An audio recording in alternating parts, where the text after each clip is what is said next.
Hello, नमस्कार.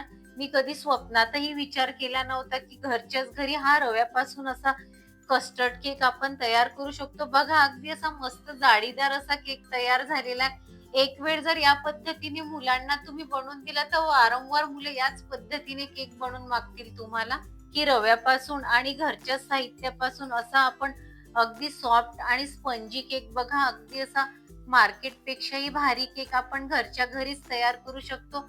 चला तर रेसिपीला सुरुवात करूया. तर त्याकरिता 1 वाटी असा रवा घेतला. वाटीच्याच मेजरमेंटने आपल्याला हा केक करून घ्यायचा आहे. आणि त्याच वाटीने अर्धा वाटी कस्टर्ड पावडर घेतली, ती टाकून घ्यायची.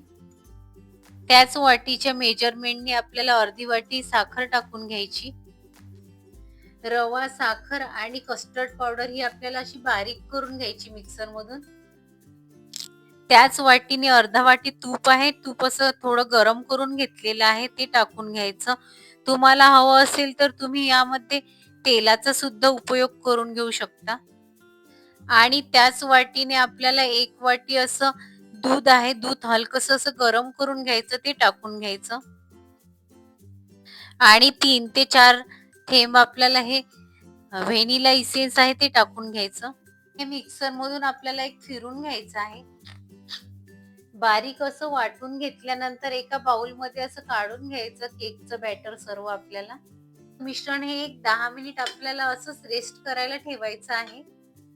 एक 10 मिनिट झाल्यानंतर ड्रायफ्रुट्स टाकून घ्यायचे. काजू आणि बदामचे तुकडे आहेत ते टाकून घ्यायचे. टुटी फ्रुटी टाकून घ्यायची. 1 चम्मच बेकिंग पावडर टाकून घ्यायची. अर्ध्या चम्मचला सुद्धा कमी असं बेकिंग सोडा टाकून घ्यायचा. आणि लिंबाचा रस घेतलेला, लिंबाच्या रसाच्या ऐवजी तुम्ही दही सुद्धा घेऊ शकता.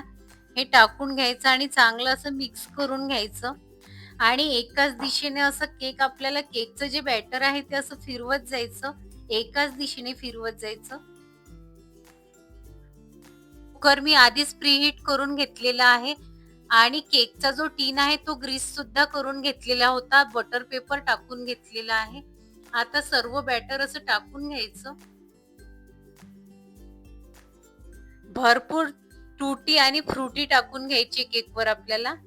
आणि जवळ-जवळ एक 40 ते 45 मिनिट पर्यंत आपल्याला हा केक बेक करून घ्यायचा आहे बारीक गॅसवर. 45 मिनिटानंतर मी चेक करून बघितलं तर बघा, सुरीला अजिबातही काही चिटकत नाहीये. आपला केक असा परफेक्ट बनून तयार झालेला आहे आणि अगदी असा स्पंजी झालेला आहे. केक थोडासा थंड झाल्यानंतर बघा अलगदच असा केक निघत आहे. बघा अलगदच केक असा छान असा स्पंजी केक असा बघा एकदमच मस्त निघत आहे. केकला जो बटर पेपर लावून घेतला होता तो असा बघा काढून घ्यायचा. केक चांगला असा थंड झाल्यानंतर मस्त असा आपल्याला हव्या त्या पीसेस मध्ये असा कट करून घ्यायचा केक. केक असा चांगला गार झाल्यानंतर मस्त असा आपल्याला हव्या त्या पीसेस मध्ये असा केक असा कट करून घ्यायचा.